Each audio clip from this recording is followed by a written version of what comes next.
Hello, welcome. Aaron again, bringing you another random rambling video. I started this on Friday, September 19th, 2025 at 12 o'clock on 12 o'clock p.m. Noon, if you will. Oh, and you will. Trust me, you will. Yep, it is exactly noon o'clock. High noon. I don't know the difference between high noon and low noon, but it is high noon. This is when they meet to fight.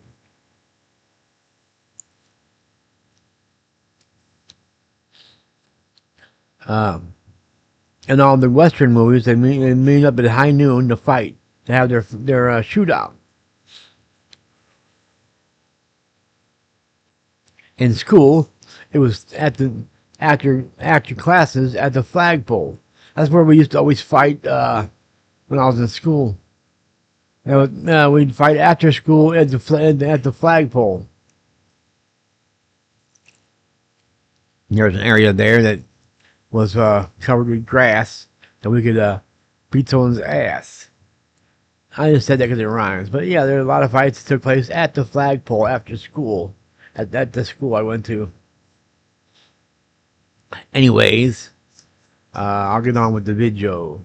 Did I forget to hit record? No, I'm recording. Am I recording? I'm recording. Alright.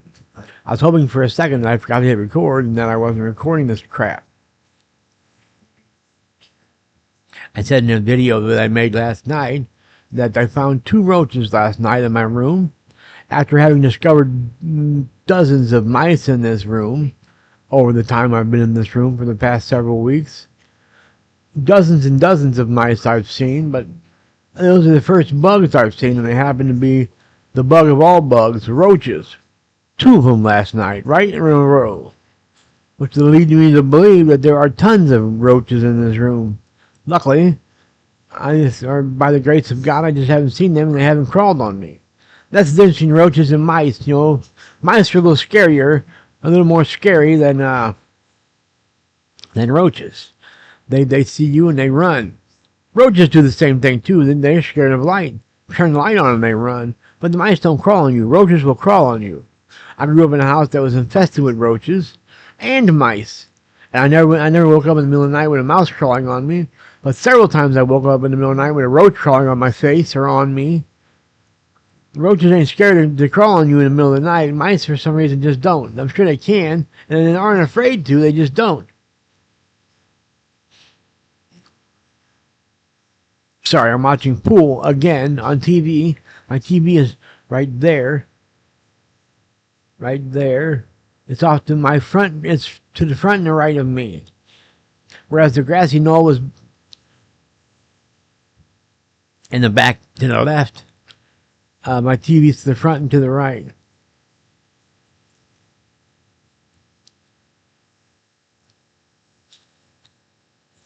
The Warren Report.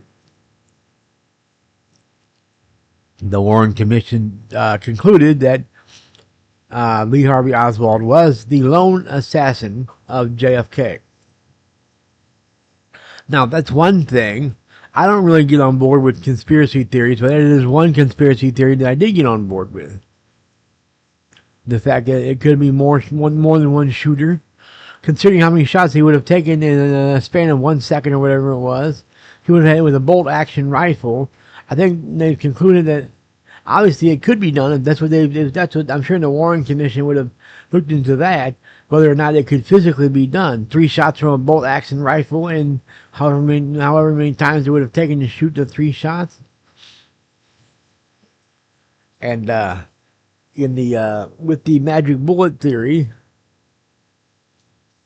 introduced by what's his name in JFK, Oliver Stone, it suggested that the bullet would have taken in midair would have taken a left turn in midair and struck the gentleman in the front seat in his wrist, and then bounced off his wrist and then struck Kennedy in the throat or something. In other words,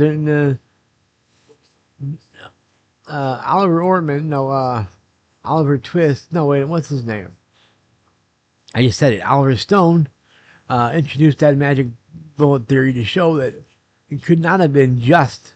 It could not have been just Lee Harvey Oswald doing the shooting when JFK was assassinated. So I got on board with that conspiracy theory that there was more than one shooter. I don't usually get on board with conspiracy theories. Like when Charlie Kirk was assassinated, they instantly started the conspiracy theory that there was cops behind him tipping their caps to let the assassin know when to shoot and all that. Obviously, that was not right. That was not true. It came out and it shows that was not true. And so I just don't get on board with conspiracy theories. My sister believed wholeheartedly. She's passed away since. God rest her soul. Well, unfortunately, she made it very clear she did not believe in Jesus. And so she's not going to heaven. And God's not resting her soul. Unfortunately, she's burning in hell. I hate to know that, but it's true. Because I believe, it's my faith, that if you do not accept Jesus as the only begotten Son of God, then you can't go to heaven. And she did not do so. So she did not go to heaven. But she believed wholeheartedly that George W. Bush took down those towers that day, that he conspired to take down those towers that day, and on 9/11 in 2001. She believed he did that just to finish his daddy's war. But at that point, I don't think he knew. And obviously, Iraq had nothing to do with the attacks on 9/11. That's what everybody kept screaming. So the attacks, the Iraqi war had to do with the fact that Saddam Hussein, a terroristic dictator, was stockpiling weapons of mass destruction. And everybody says, well, they didn't find them when they got there. Well, yeah, they didn't find them because they had already used 50,000 gallons of anthrax to kill 500,000 of his own people. The opposing tribe. I guess there were Sunnis and Shiites. He was either a Sunni or a Shiite and killed the other one, or whichever, vice versa, whatever. But he used 50,000 gallons of anthrax that we gave him. We had the receipt. We knew he had it because we had the receipt. He used that to slaughter 500,000 people. So you have to ask yourself, is the anthrax not a weapon? Is 500,000 people not a mass amount?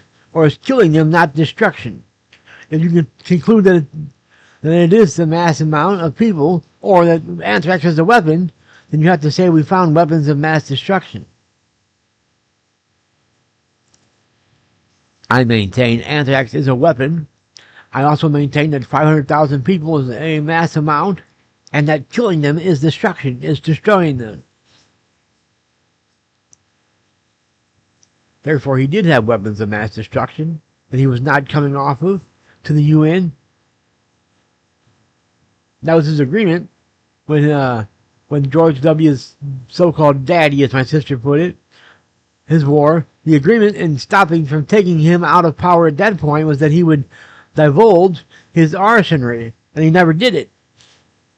And the intelligence of every nation in the world believed he was stockpiling weapons of mass destruction, moving them out of Iraq into Turkey. I think they believed they were going. So I don't know why we didn't have beef with Turkey at that time, but we did have beef with Iraq because after 9/11, a terroristic dictator, it was no good for anyone in the world, much less the United States. He supported, funded, and encouraged terrorism. That's no good. After 9/11, we had to remove anyone in power that did that. And that's what we did. And I agree with it wholeheartedly. My sister believed that it was my sister's conspiracy theory was that George W. did it just so he can continue his daddy's war. Yeah, his daddy's war had nothing to do with 9/11. I mean, that war, the Iraqi war that we got involved in after 9/11 had nothing to do with 9/11. So, there's your conspiracy theory, Jenna. Sorry for you. I'm very sorry for her because right now she's burning in hell. I hate that about my own sister, but it's true. Unfortunately, that's what I believe to be the truth. I hate that. I hate that for her soul.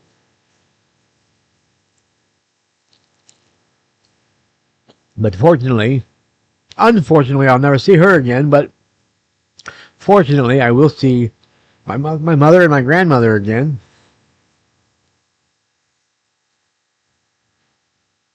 I'll even see my great grandmother, although she didn't like me. She remembered she liked all the women in her family, like her daughter, my grandmother, and her granddaughter, my mom, and my sister. She remembered their names and liked it when they came to see her, but when I would come, she would just call me the boy. I remember that. She would just call me the boy. So how have you and the boy been, how have all of you been doing? She'd say, hi Jenna, hi Kathy, hi Rita. How are you and the boy been doing? She never knew my name. And she would tell me Hitler was my father and he used to beat me. That's what she would tell me. She was a wackadoodle, and I never liked her. But she went to heaven because she was a devout Christian. Oh well. Such is life. Such is afterlife. Alright. Billy Joel says in his song, We Didn't Start the Fire, JFK, blown away, what else do we have to say? What else do I have to say, I think it is. JFK, blown away, what else do I have to say? We didn't start the fire. No, we didn't light it, but we're trying to fight it. We didn't start the fire. No, it's always burning since the world's been turning. We didn't start the fire. It's 9 o'clock on a Saturday. No, that's a different song. I'm sorry.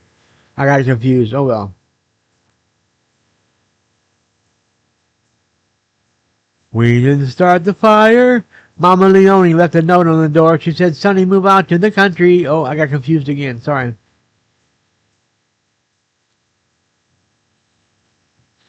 We didn't start the fire. It's still rock and roll to me. Got confused again, didn't I? Alright. Okay. I'm going to tell you two fingers. Two fingers, A-Dub Club. See you when I see ya. Pizza rolls. Get out of my front yard, kids.